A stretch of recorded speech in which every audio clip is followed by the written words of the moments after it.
So I'm in conversation with this filmmaker whom we don't get to see very often. And your latest we have seen is already, it has been a talk of the town. It was a series, right? Right. And it was on Jallianwala Bagh. Yeah. Welcome to NDTV, Ram sir. Thank you. And it's called The Waking of a Nation, and it's on Sony Live. And you can just call me Ram, or because I've not been knighted yet. So yes, Ram it is. Yes, let's start with that. We know that how much you love going back into history and even mythology for that matter. That's one of your favorite subjects. But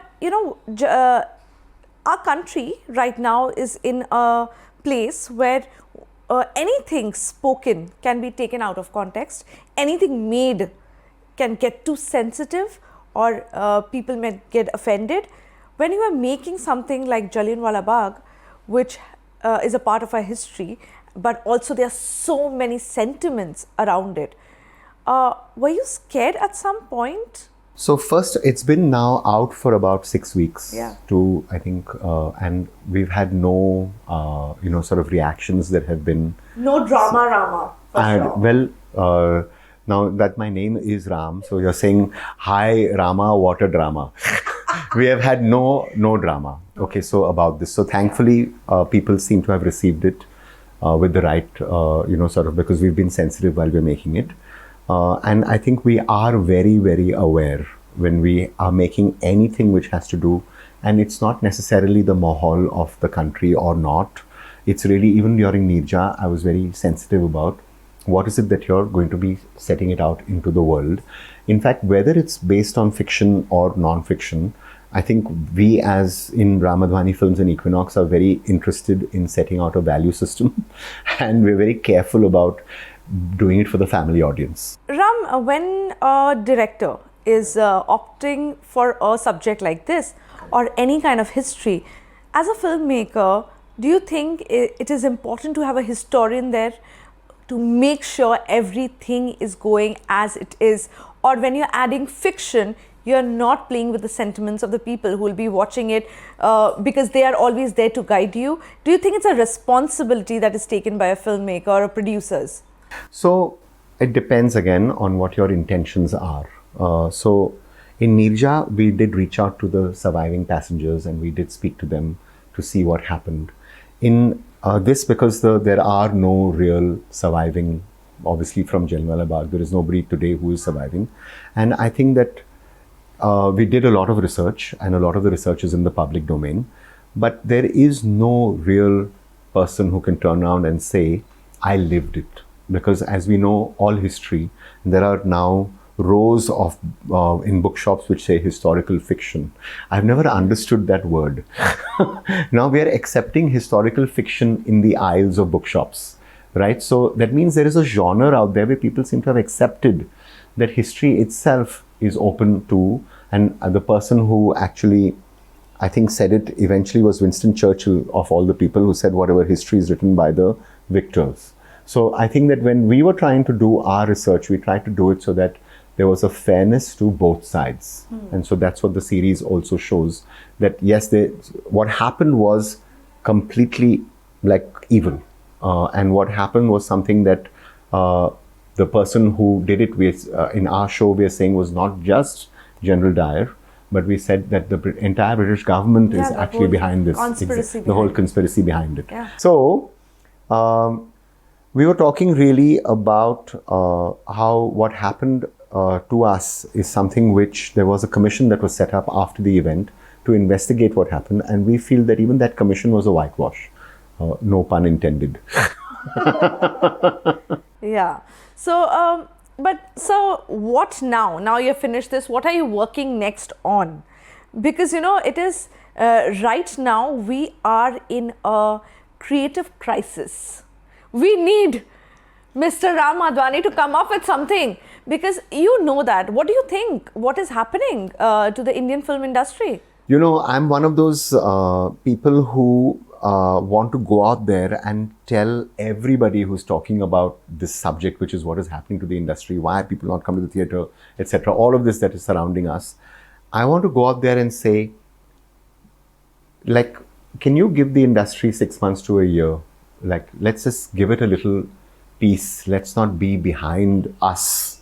And all of us who are movie passion, sort of people, and we want this to live, right? When we've now become people who are actually turning around and becoming the guys who are putting the nail in the coffin. And I'm saying, let's not do that. Let's be, for the moment, let's say, yes, there is something wrong happening over here.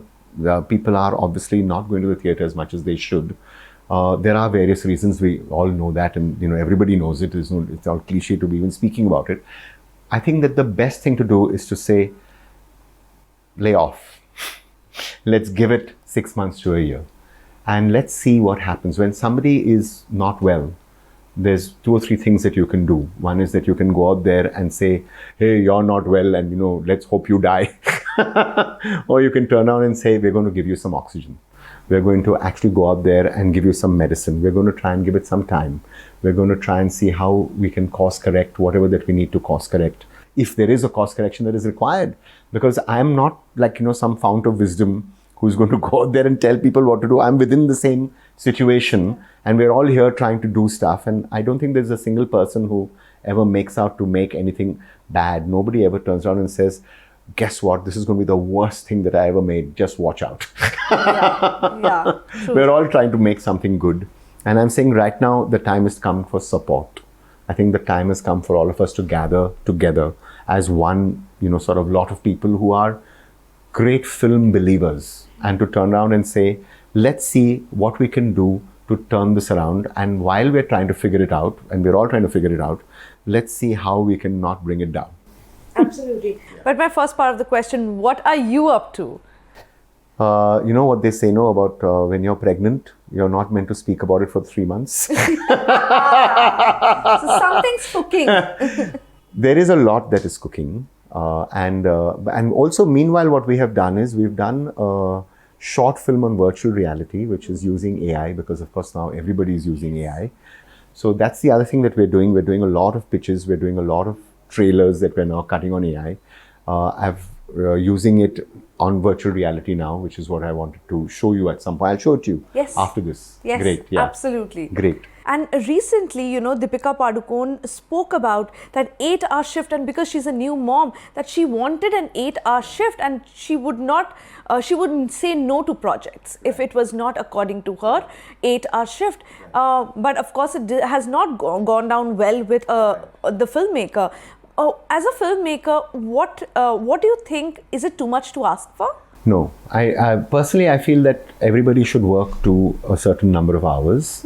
Those number of hours, I think if, for instance, somebody needs to work those number of hours and that's said up front, then I think that is only fair. Okay, because I think that I would like my people to go home. I want to give them lunch break on time. I want to give them their dinner on time. I want them to sleep. I work it so that if it's a 12-hour day, then it's a 12-hour day. If it's a 10-hour day, it's a 10-hour day. If the actor is there for 8 hours, then I have to make sure that yes, I am working to those 8 hours. So in fact, because literally I'm nobody without my actor. So, and if there is and also I come from advertising, you see, so they're always giving me only that much time. So I am therefore prepared and I'm working within that much time. So I'm used to that. And in fact, I respect it. So no, I'm one of those people who would rather go home and work to a certain schedule, which is not to say that, what has, happened in the news just now. I don't know the details of that. I've only read it just as you've received it. And I'm sure that everybody is working to a schedule just now. So I don't know the details of that. I only have received it from the headlines that we have ourselves read. Yeah. I don't know what the actual conversations were. No, the thing is, what the mothers in the industry that are saying is that even other actresses are coming out and talking about this, that the industry is not very understanding when it comes to new moms. Right. They are not considerate. Right. And that should be a little more, they should be a little more considerate about this. So look, I can speak for myself. Yeah. I don't know about, there is nothing like the industry. There are individual people, and then individual people have... Yes, Ajay Devgan told me. Yeah. Ajay Devgan said, it is, most of the filmmakers are okay with it. Yeah, I'm okay with it Yeah. because I Yeah. think it depends on your Person to own person. personal choices and your own, the way that you want to be that person. So I think that, when we are working over here, and even when I've been doing ads, if there was a lady who had to be feeding her child, and there was one of our creative directors who had to be feeding her child, then I had to be, that was first. Priority. That is first priority.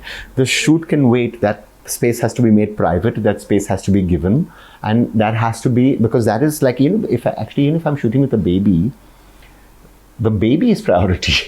I'm not priority. Mothers are priority. So I think that is really important as far as we at Equinox and Ram Madhvani Films are concerned. That is more important. Yeah, absolutely. And just not about actors. At least actors have their vanities. Right. What about the other Absolutely. women who are working on set? Absolutely, yeah. And I think that more and more, even if a child is not well, and like we have our producers, one of them is a mother, and her child wasn't well yesterday. And I said, look, if you need to take that time off, because the worst thing is to see an unwell child. And so and she said no. mother. Exactly, yeah. And even though she was like, sort of saying, no, everything was okay. That's, hats off to her. But that's up to her. And I have to turn around and say, take the day off or work from home. And as soon as there's a problem, get off this call, because that is priority.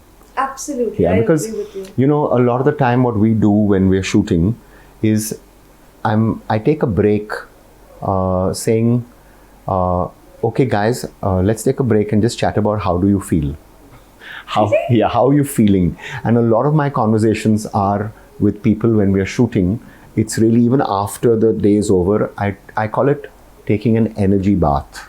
Okay, I take an energy shower. So, do you think over the years, being a filmmaker has become more and more challenging, not because of course, technology, but because of the sentiments of people that you have to take care of all the time, of what will trigger someone you don't know? As in, after you've made it, after you've released it, I would like to think that why would you not be that all the time? Like, why would I want to say something to you currently or to anybody over here which would be insensitive? I think that is my character. I don't want to do that. So I'm not here to say that the times are such that therefore I have to be more sensitive. I think that is again based on who you are. I would like to hope that I'm somebody who's non-controversial. I don't want to be that person. Thank you so much for talking to us, Ram. Thank you so much. I'm hoping that basically I did not say anything which was controversial. Nope, you didn't. Okay, good. Thank you. Thank you so much. All right. Thank you, guys.